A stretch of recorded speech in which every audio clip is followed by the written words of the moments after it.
ಮತ್ತು ಡಿಸಿಎಂ ನಡುವೆ ಯಾವ ಒಡಕು ಇಲ್ಲ. ಸಿಎಂ ಡಿಸಿಎಂ ಹಿಂದೆಯೂ ಒಟ್ಟಿಗೆ ಕೆಲಸ ಮಾಡಿದ್ರು. ಡಿಕೆಶಿ ಆಪ್ತ ಶಾಸಕ ಕದಲೂರು ಉದಯ್ ಹೇಳಿರೋದು ಎಲ್ಲ ಹೈಕಮಾಂಡ್ ತೀರ್ಮಾನ ಅಂತ ಸಿಎಂ ಹೇಳಿದ್ದಾರೆ. ನೋಡೋಣ ಹೈಕಮಾಂಡ್ ಏನ್ ತೀರ್ಮಾನ ಕೈಗೊಳ್ಳುತ್ತೆ. ಮುಂದೆಯೂ ಸಿಎಂ ಡಿಸಿಎಂ ಒಟ್ಟಿಗೆ ಕೆಲಸ ಮಾಡ್ತಾರೆ ಅಂತ ಡಿಕೆಶಿ ಆಪ್ತ ಶಾಸಕ ಕದಲೂರು ಉದಯ್ ಹೇಳಿದ್ದಾರೆ. ಶಾಸಕರಾಗಿರುವಂತಹ ಕದಲೂರು ಉದಯ್ ಅವರು ನಮ್ಮ ಜೊತೆ ಇದ್ದಾರೆ. ನಾನು ಅವ್ರನ್ನೇ ಮಾತನಾಡಿಸ್ತಾ ಹೋಗ್ತೀನಿ. ಉಭಯ ನಾಯಕರ ಬ್ರೇಕ್ಫಾಸ್ಟ್ ಮೀಟಿಂಗು ಏನು ಸಂದೇಶ ಸಾರಕ್ಕೆ ಹೋಯಿತು ಅಂತ ನಿಮ್ಮ ಪ್ರಕಾರ? ಈಗ ನಿಮ್ಮಲ್ಲಿ ಮಾಧ್ಯಮಗಳಲ್ಲಿ ಗೊಂದಲ ಸೃಷ್ಟಿ ಆಗ್ತಾ ಇತ್ತು. ಹಾಗೆ ಹೀಗೆ ಗುಂಪುಗಾರಿಕೆ ಅದು ಇದು. ಯಾವ ಶಾಸಕರಲ್ಲಿ ಇಲ್ಲ, ನಮಗೆಲ್ಲ ಒಂದೇ. ನಾವು 140 ಜನ ಒಂದೇ. ನಮ್ಗೆ ಅವರೇ ಮುಖ್ಯಮಂತ್ರಿಗಳು, ಇವರೇ ಅಧ್ಯಕ್ಷರು. ಭೇದ ಭಾವ ಏನು ಅಂಥದ್ದು ಏನಿಲ್ಲ. ಅವ್ರು ಮುಖ್ಯಮಂತ್ರಿ ಆಗಿದ್ದಾರೆ, ಇವರು ಉಪಮುಖ್ಯಮಂತ್ರಿಯಾಗಿ ಕಾಂಗ್ರೆಸ್ ಪಕ್ಷದ ಅಧ್ಯಕ್ಷರಾಗಿದ್ದಾರೆ. ನಮಗೆಲ್ಲ ಮಾರ್ಗದರ್ಶನ ಸಲಹೆಗಳನ್ನ ಕೊಡ್ತಾರೆ.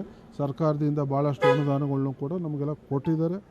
ನಾವು ಪಾರ್ಟಿ ಕೆಲಸ ಮಾಡ್ಕೊಂಡು ಜೊತೆಗೆ ಅಭಿವೃದ್ಧಿ ಕೆಲಸನ ಮಾಡ್ಕೊಂಡು ಹೋಗ್ತೀವಿ. ಈಗ ಡಿಸಿಎಂ ಸಿಎಂ ಆಗಬೇಕು ಅನ್ನುವಂಥ ಆಸೆ ನಿಮಗಿತ್ತು, ಅದನ್ನು ಓಪನ್ ಆಗಿ ಕೂಡ ಹೇಳಿದ್ರಿ. ಯಾವಾಗ ಆಗಬಹುದು ಅನ್ಸುತ್ತೆ? ಹೇಳಿದ್ದಾರೆ ಮುಖ್ಯಮಂತ್ರಿಗಳು, ಅದಕ್ಕೆ ಸ್ಪಷ್ಟನೆ ಕೊಟ್ಟಿದ್ದಾರೆ. ಹೈಕಮಾಂಡ್ ತೀರ್ಮಾನ ಮಾಡಿದಾಗ ಅವ್ರು ಆಗ್ತಾರೆ ಅಂತ. ತೀರ್ಮಾನ ಮಾಡಲಿ ಹೈಕಮಾಂಡು, ಅವಾಗ ಆಗ್ತಾರೆ. ಸೊ ಈಗ ಈ ಬೆಳವಣಿಗೆಗಳನ್ನು ನೋಡ್ತಾ ಇದ್ರೆ ಎಲ್ಲೋ ಒಂದು ಕಡೆ ಸುಗ್ಗಿ ಕಾಲ ಬರುತ್ತೆ ಅನಿಸ್ತಾ ಇದೆಯಾ ನಿಮಗೆ? ಕಾಲ ಬಂದಾಗ ನಿಮಗೆ ಗೊತ್ತಾಗುತ್ತಲ್ಲ, ನಿಮ್ಗೆ ಹೇಳ್ದೆ ಏನು ಮಾಡೋಕ್ಕಾಗಲ್ವಲ್ಲ. ಸೊ ಹತ್ರದಲ್ಲೇ ಬರೋ ಸಾಧ್ಯತೆ ಇದೆಯಾ ಸರ್? ನೋಡೋಣ, ಅದು ಹೈಕಮಾಂಡ್ ತೀರ್ಮಾನ ಮಾಡ್ತಾರೆ. ಸೊ ಈಗ ಕೆಲವೊಬ್ಬರು ಶಾಸಕರು ಹೇಳ್ತಾ ಇದ್ರು, ಶಾಸಕರ ಬಲ ತುಂಬ ಇಂಪಾರ್ಟೆಂಟ್ ಆಗುತ್ತೆ ಅಂತ ಹೇಳಿ. ಸಿಎಂ ಆಪ್ತ ಬಣ ಕೂಡ ಹೇಳ್ತಾ ಇತ್ತು. ಸೊ ಅದಾದ ಬಳಿಕ ನೀವು ಶಾಸಕರೆಲ್ಲ ಡೆಲ್ಲಿಗೆ ಹೋಗಿದ್ರಿ. ಈಗ ಶಾಸಕರು ಎಲ್ಲ ಒಂದೇ ಪಾರ್ಟಿ ಚೌಕಟ್ಟಲ್ಲಿ ಇರುವಂಥವ್ರು. ಕಾಂಗ್ರೆಸ್ ಪಕ್ಷದಿಂದ ಎಲ್ಲ ಅಸ್ತುತ್ ಗುರುತಿಂದ ಎಲ್ಲ ನಾವು ಗೆದ್ದಿರುವಂಥವ್ರು. ನಾವೆಲ್ಲ ಒಗ್ಗಟ್ಟಾಗೆ ಇರ್ತೀವಿ. ಪಾರ್ಟಿ ವಿರೋಧವಾಗಿ ಯಾರೂ ಇಲ್ಲ, ಯಾವುದೇ ಗುಂಪುಗಾರಿಕೆನೂ ಇಲ್ಲ.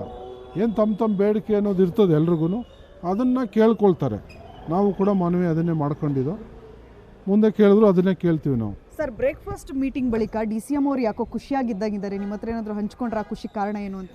ಅವ್ರು ಯಾವಾಗೂ ಖುಷಿಯಾಗಿರ್ತಾರೆ. ಅವ್ರು ಯಾವತ್ತೂ ನಿರಾಸೆ ಪಡಲ್ಲ ಅಥವಾ ಮಂಕ್ ಆಗಲ್ಲ. ಯಾವಾಗೂ ಆಕ್ಟಿವೇ. ಅವರಷ್ಟು ಎಷ್ಟು ಕೆಲಸ ಮಾಡೋರು ಪಾಲಿಟಿಕ್ಸಲ್ಲಿ ನಾನು ನೋಡೇ ಇಲ್ಲ ಯಾರನ್ನೂ.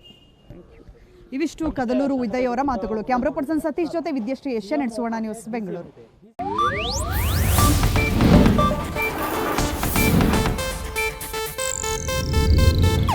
ಇದು ಏಷ್ಯಾನೆಟ್ ನ್ಯೂಸ್ ನೆಟ್ವರ್ಕ್ ಪ್ರಸ್ತುತಿ.